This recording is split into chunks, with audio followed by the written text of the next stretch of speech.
Please welcome Philip Yancey.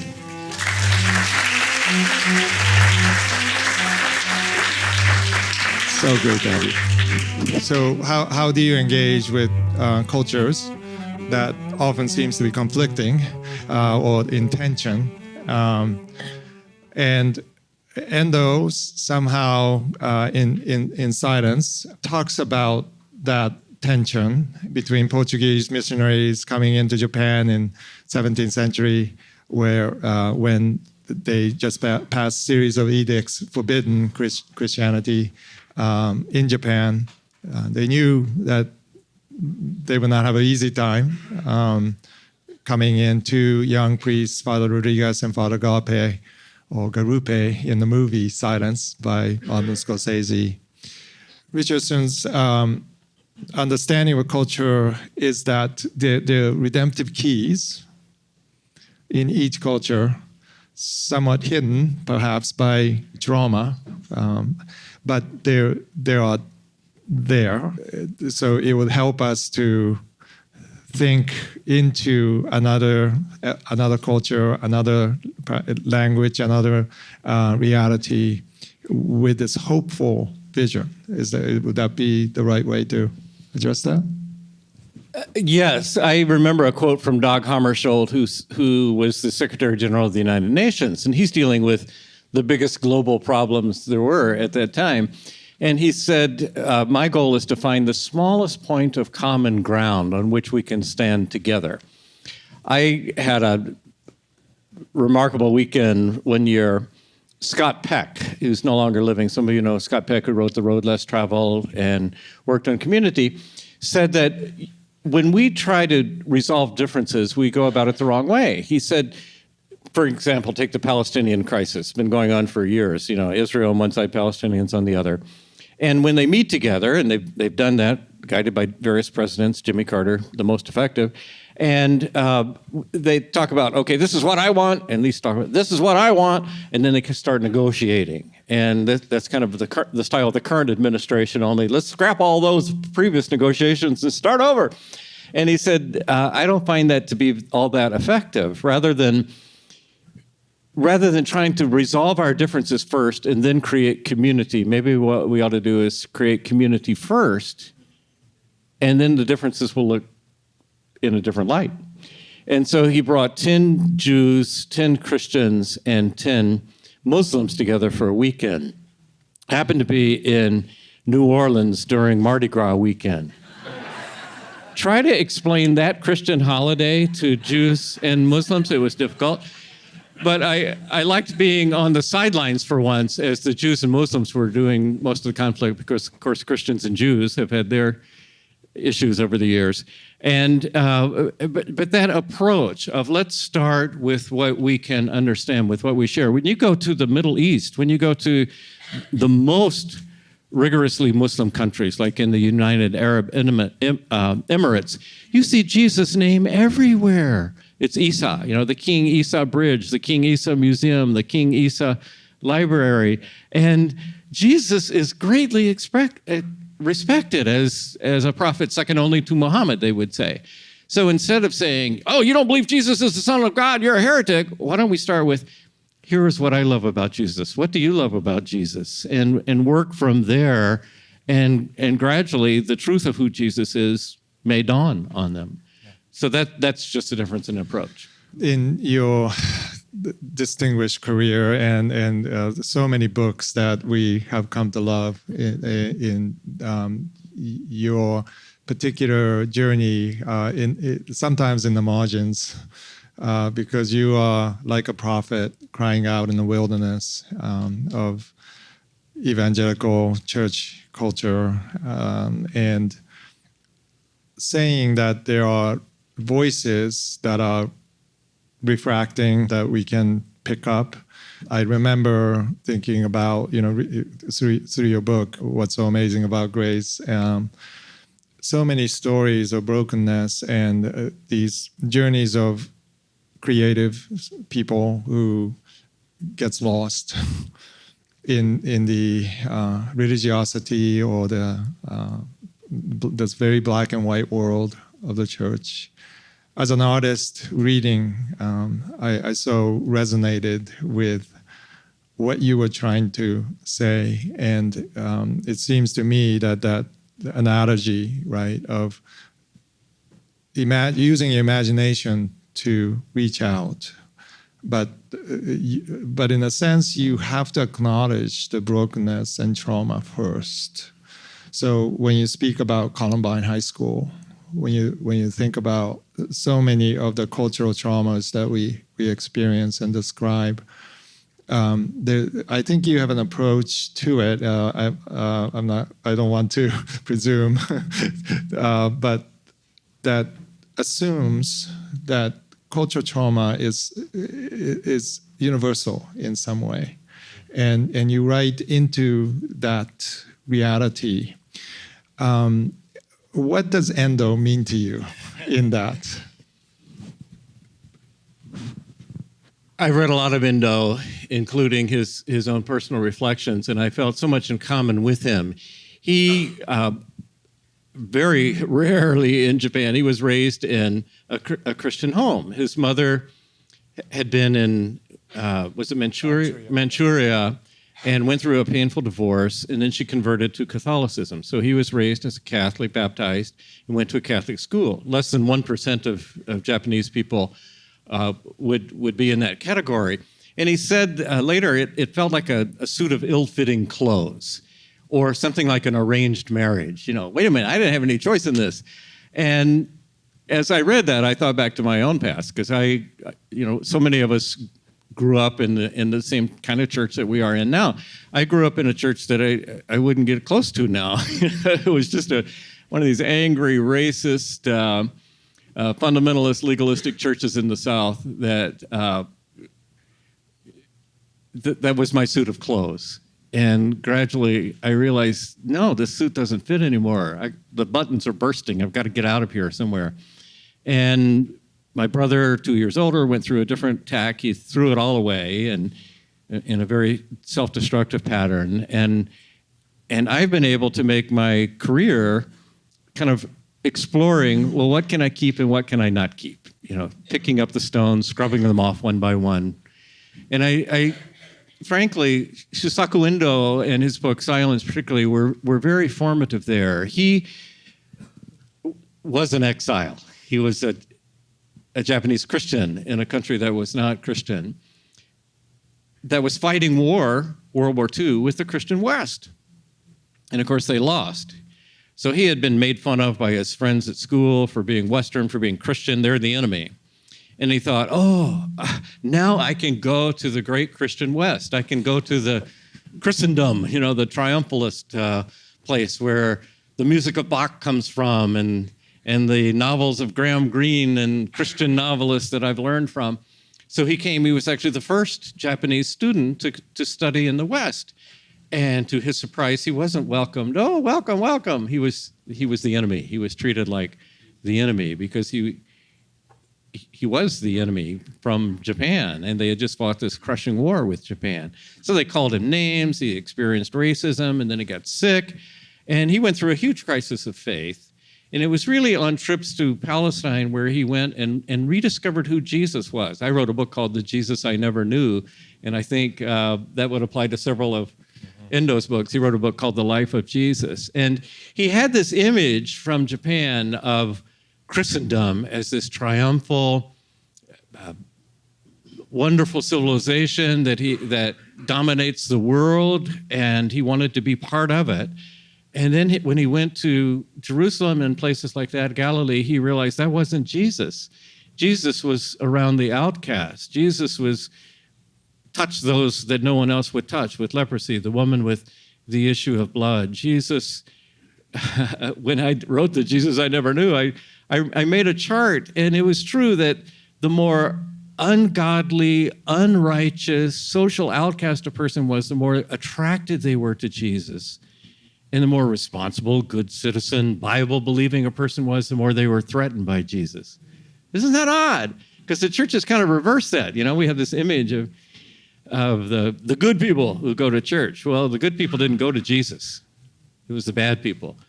And often the bad people don't immediately think of, oh, I think I'll go to church. I'm not feeling good about myself. So we're not reflecting Jesus in that way. And I think Endo would say that is the aspect of faith that the missionaries failed to get across. And he talked about the mother love and the father love of God. They're very good about getting across the father love of God, that stern minder, but not so good about getting across the mother love of God, that gracious, all-forgiving, comforting aspect of God. So this Western clothes that he said, he was forced to wear during this time in Paris and University of Lyon, where he was getting his PhD. Later he reflects on that experience. He says, well, I actually tried to take off my clothes many times. But what happened was I was naked. I didn't have Japanese clothes to put back on because that didn't fit either. And this is a truly voice of the exile. Now, on top of that, he's trying to finish his PhD at University of Lyon studying French literature, and he contracts tuberculosis. So he ends up in a hospital in Paris in an isolation ward. This is the beginning of Shusaku Endo, the novelist.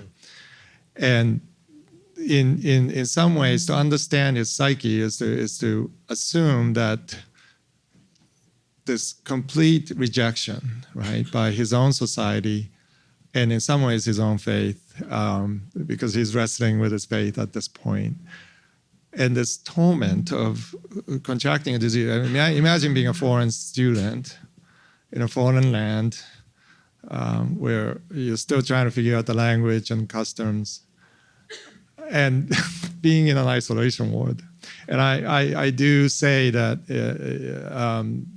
I think that's where I speculate that he found his voice.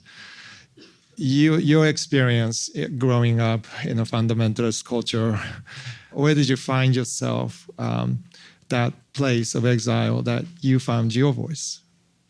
Is there a particular point that you can recall, or is it a journey that you've been on? I found it through writing, actually, through journalism. I started as a magazine writer, and I was blessed. I had been cursed with the worst that the church has to offer. I'm in the process of a memoir. I'm going to tell all these stories. A lot of these people are dead by now, so. And then later I got blessed with the best that the church has to offer. When I started as a journalist, I thought, man, wouldn't it be great to be one of those muckraking journalists, an investigative journalist to expose these TV evangelists and, dig up scandals and stuff. And I did that a few times, and what I found was it's really not very fulfilling to be around jerks like that. And I didn't want to spend my time wasted among jerks. So I started looking for heroes, for people I really wanted to be like. And to my surprise, I wrote about them in a book called Soul Survivor, and Endo is one of them. And to my surprise, there's one statement by Jesus that's repeated more than any statement in the gospel, 6 different times, and it's in different forms. And this is a paraphrase, but he said, you don't find your life by acquiring more and more.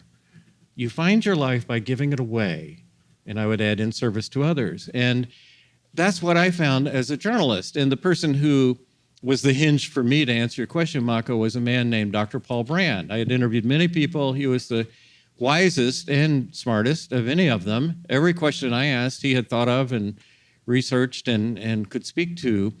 Here was this man who was top of his class, best orthopedic surgeon, had been offered head of surgery at Stanford, at Harvard, turned them down to do what? To work among leprosy patients in the untouchable caste in India. That's as low as you get. There is no social group anywhere on the planet lower than that. And yet I had never found somebody more fulfilled, more full of gratitude.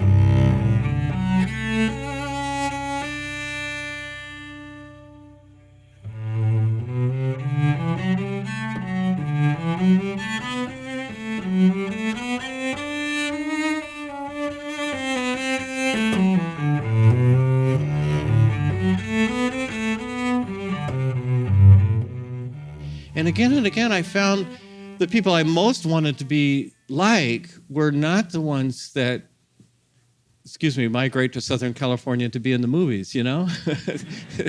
They weren't entertainment. They weren't the wealthy. They were people who lived out what Jesus said. And what Jesus, he didn't say, you lose your life by giving it away. He said, no, you find your life. And I found that again and again.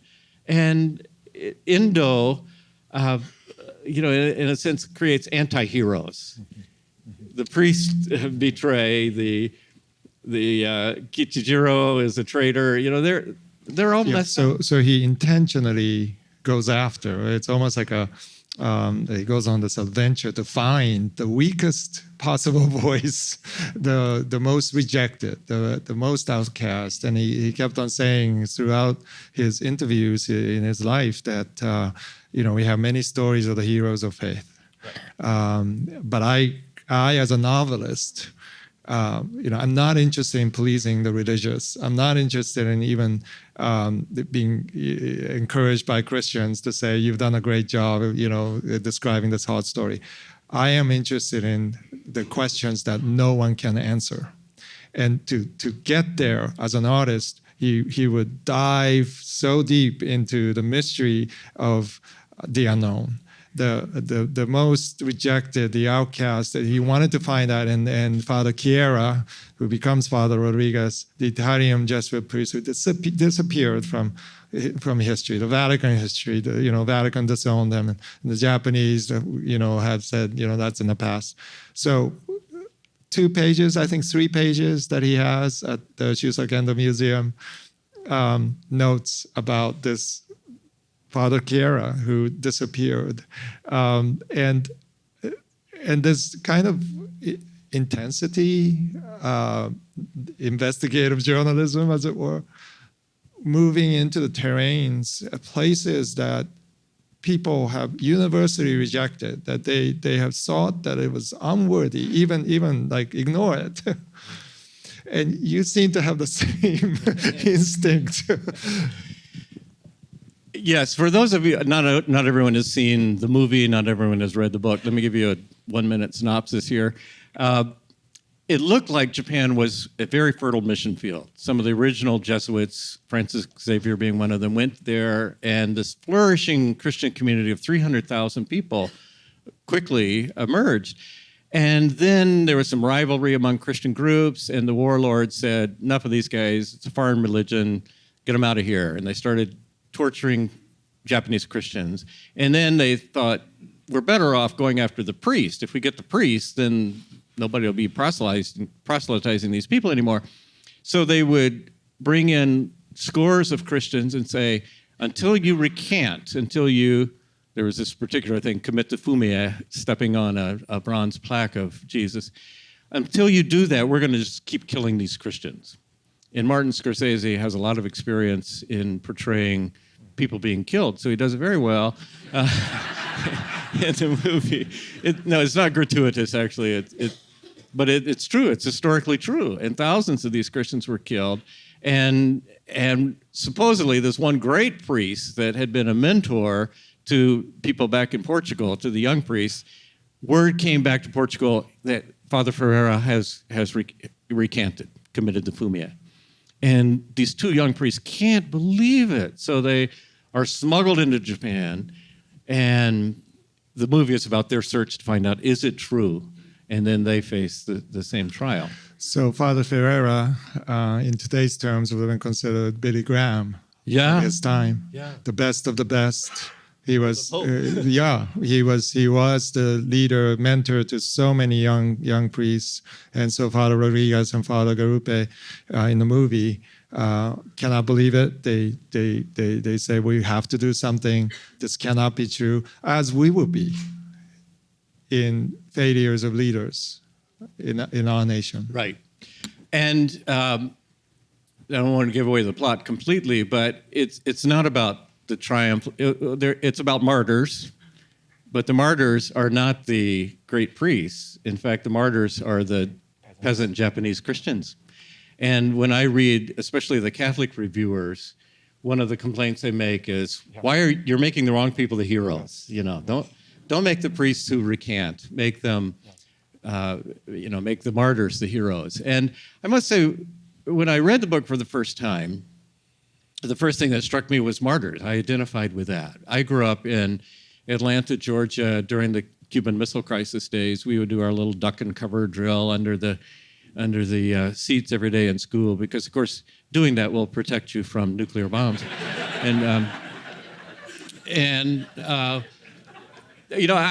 It's actually true. We went to this church that preached, that was a fear church. A lot of good material for you there, Mark. And we were so afraid. I'm not making this up. We figured the communists were going to take over from one direction or the other. So my brother studied Russian, and I studied Chinese in high school. And we would go out and rake leaves until we got blisters on our hands, because we heard if you had nice, smooth hands, they would shoot you. But if you had blisters, maybe you're a peasant, so they would let you live.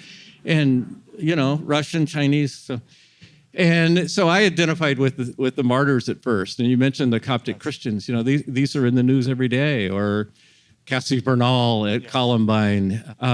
This is on the surface. And when I first read this book, of course, that's what jumped out, because it's just so traumatic. And I certainly identify coming from my background, but I kept going and I realized, oh no, it's not really about martyrs. It's about betrayal. Because the key characters do betray what's most important. Yeah, and the priest. But then it's kind of like your paintings, Mako, because they're layers and layers and layers, and I started out here with the martyrs, and then I went to the betrayal, and I said, well, actually, it's not about betrayal. It's about grace. Because as Endo himself said, I didn't choose that title, silence. God is not silent. Jesus speaks. He said, I came for traitors, to be trampled on. You trample on me. And you think about it, I go back to that scene in the longest passage of intimacy, John 13-17, where he's trying to say goodbye. He's turning over everything to these disciples. You'll never see Jesus more vulnerable and personal and intimate than in those words. And you can just see the emotions, even though they don't describe the emotions. You can read them; they resonate. And I think of what it was like for Jesus, knowing at that moment he knew what he was setting loose. He knew that 10 of the people in that room were going to die martyr's death, and one was going to kill himself. He knew about those Coptic Christians kneeling on the Libyan shore. He knew about Cassie Bernal. He knew what he was setting loose. And you see these flashes of anguish that he felt. Oh, Jerusalem, Jerusalem, you who have murdered the prophets, if only I could gather you under my wings like a mother hen and protect you from what's to come. Think of that, God saying, if only, Son of God. And yet, in so doing, somehow, in ways that theologians at institutions like Fuller are still trying to understand, the atonement and those things, somehow in doing that, he made possible the grace that would forgive Kichijiro, the great traitor, again and again and again. And I realized it's not a movie about martyrs. It's not a book about martyrs. It's not a book about traitors. It's a book about God's love. It's a book about grace, because every one of us in this room is a traitor, and we betray in different ways.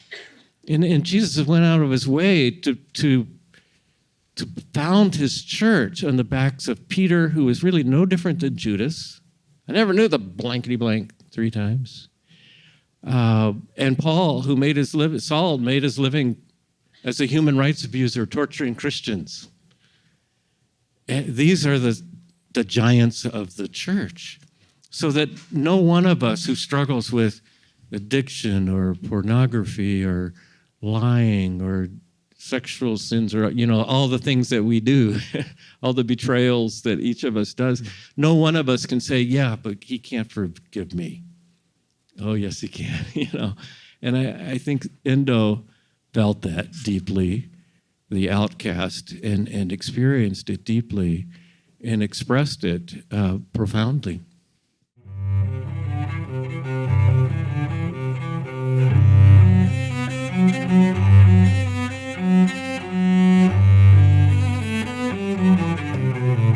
Briefly, in the middle of the war in Sarajevo, a bomb, it's based on true story, although it's a novel, a bomb fell in a line of people who were trying to get bread, just enough to eat. And 14 people died. The next day, strange sight. Here's the bomb cratered, no one there, they're all afraid. And suddenly a door opens and a man in a tuxedo with a top hat walks out with a large package. He walks to the side of the bomb, puts down a stool, opens the package, and it's a cello, and he plays a concerto. And no one will come because they're all afraid. The next day he comes back and does the exact same thing, and he does it 14 days in a row in memory of the 14 people who died. And every day the crowd gets a little larger and larger, and it kind of heals that community because they realize we are not dead, we are still living, And just the response of the power of art, in this case music. You showed the photo of the Charleston shootings, the response of those people, how that compared, say, to Ferguson, that's the natural human response. I'm going to get even. This was unjust. In Charleston, yeah, it was unjust, but we're the church in exile. We show a different way. We follow a different way. And the first book I wrote was a book called Where is God When It Hurts? Eventually, if you read the memoir, you'll figure out why I started with pain. But because of that, because it's been out for a long time, I am called to speak to trauma places in Virginia Tech, Japan after the tsunami, places like that. And there are some questions that I do not attempt to even pretend to answer. And I wish we all should keep silent. Why did a tornado hit this town in Louisiana and not that one? This town in Georgia and not that one? Why did the leukemia hit this 3-year-old and not his neighbors? Nobody knows the answer to that question. Just let's keep silent, like Job's friends should have sustained after 7 days of silence. We don't know, and the Bible doesn't tell us. It just does not. But there are some questions that I do know the answer to, and one is, how does God feel about the people in Japan went through, what these Christians martyred in the days of the 17th century, or the Coptic Christians, or what's happening in Syria right now? How does God feel? It's so crucial to understand that God is on the side of the one who suffers, not the one causing the suffering. And I am so confident of that answer because God gave us a face. And Hebrews says it's the exact image of the invisible God, Jesus is. And if you want to know how God feels about someone who just lost their son, follow Jesus around and see how he responded to a widow who just lost her son, or even a Roman soldier whose servant had fallen ill. Jesus always responds with comfort and compassion and healing. And sometimes art can be that solace, that channel of God's grace, as it was for Sarajevo with the cellist.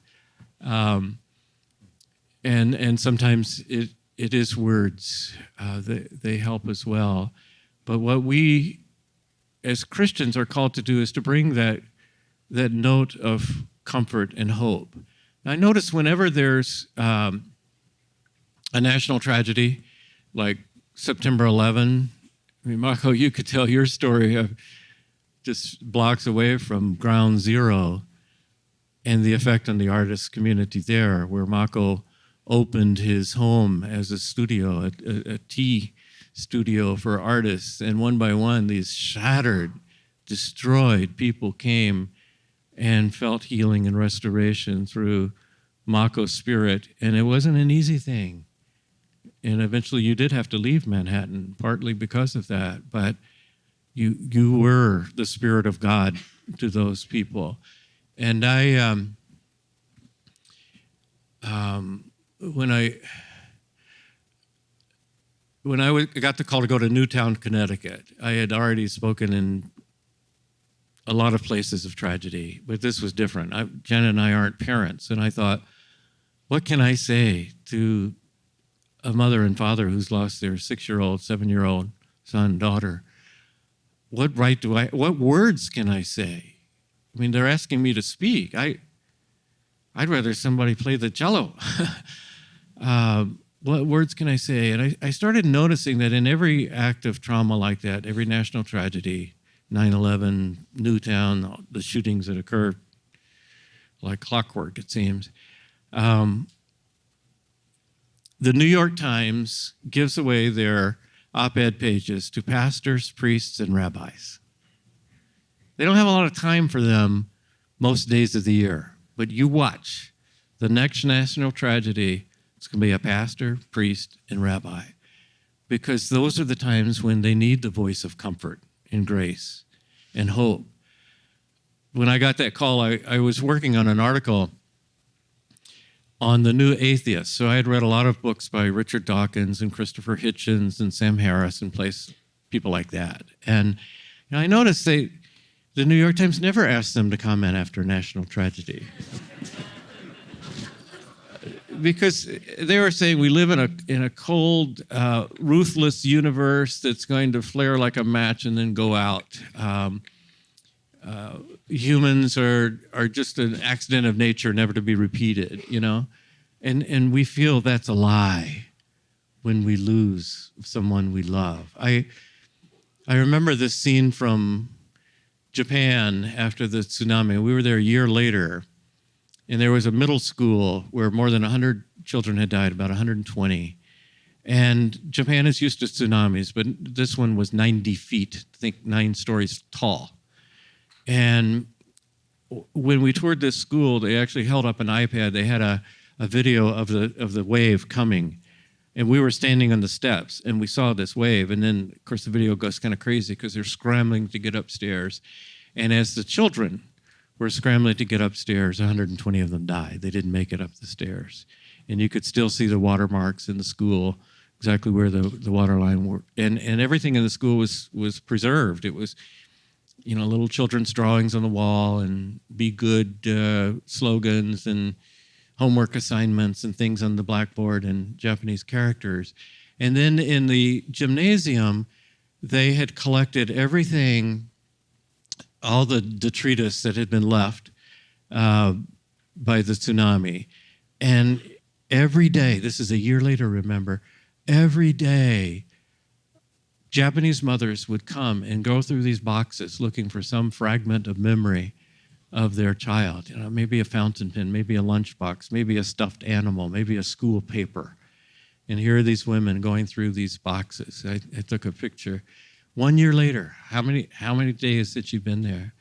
And it occurred to me that's what we do with people we love. We don't say, oh, well, lost 1 child, got 3 more, that's okay. Or the children in Newtown, Connecticut, many of those homes, the room their child lived in until the day they died has not changed since. They've preserved it. That's what we do. We go through the pictures. We look at the stone. We write about it. We journal. We keep alive those we love. And we Christians believe in a God of resurrection who not only keeps alive those who loves, who can make alive again those God loves. And so we do have a word of hope and a word of comfort and a contradictory word, a word full of promise, a contradictory word, because more people in America today believe in the Christopher Hitchens and the Richard Dawkins view of the universe. Daily, that increases. And it's up to us to give that word of contradiction. And often it's not a word, it's an action, just like you've done. I walked around the same school after the tsunami in Ishinomaki. I assume that was the place you were as well. I think it was only 3 weeks after. But April is beautiful. Japan, cherry blossoms. And as we went past the Daiei Fukushima nuclear disaster area where the residents left and couldn't go back, and drove up the coast, there were still boats in the schoolyard, flipped upside down, cars on top of the buildings, orphaned children and widows, and in the gymnasiums. Roger Lauder, who's here. Roger, where are you? Are you here too? He is a missionary in Japan, Juilliard-trained organist, musician, who kept on bringing musicians up to that very gymnasium just to play the cello, just to bring music.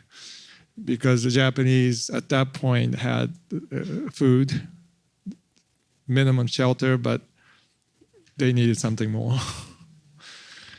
So Roger and his wife Abby just kept on going up every week. And we sent some musicians from New York, from all over. There were calls to musicians to go just play in that gymnasium. And that work still continues.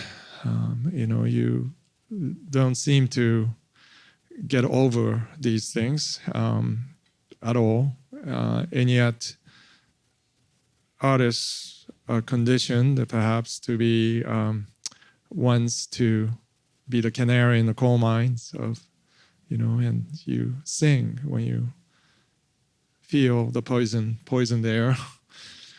We're the ones who are inclined to create when there's no hope. Standing on the ashes of ground zero. I remember talking with Daniel Libeskind, who was my neighbor and an architect who was chosen for the memorial design. And he told me of his experience of standing on the ashes of ground zero. And he was the only architect who dared to go down to the pit, surrounded by the slurry wall that actually kept the waters of the Hudson from flooding into the subways, because many people expected that would happen. Those walls would not hold, that they would crack, the waters would go in, it would submerge the subway system to possibly to Chelsea and beyond.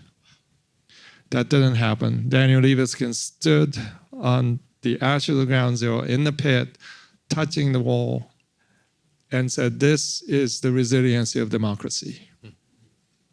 Fragile walls of democracy can hold the rushing waters from flowing in. And so he envisioned this memorial. So he dared to look up and imagine a memorial series of buildings, 7 buildings, that will hit in certain angle when the light of 9/11 that morning, when the plane struck, the light will hit precisely to that area of devastation. And he said to me that, "You're a Christian, you know the Bible." I believe in Hebrews 11. Faith is the substance of seeing things unseen. And I, as an architect, that's my job, is to imagine a building when you're standing on ground zero ashes, when there is no hope, empty sky. That's my job. It's to imagine a series of buildings that will cast light and hope into this darkness. And he's a committed Orthodox Jew, reminding a Christian to actually believe in my God, that Jesus, the Creator, will not only hold crumbling walls of our lives together, but that my job is to look up. Imagine with Daniel, to stand in that place of devastation, of exile, and dare to create create beauty. Thank you for your part in doing that.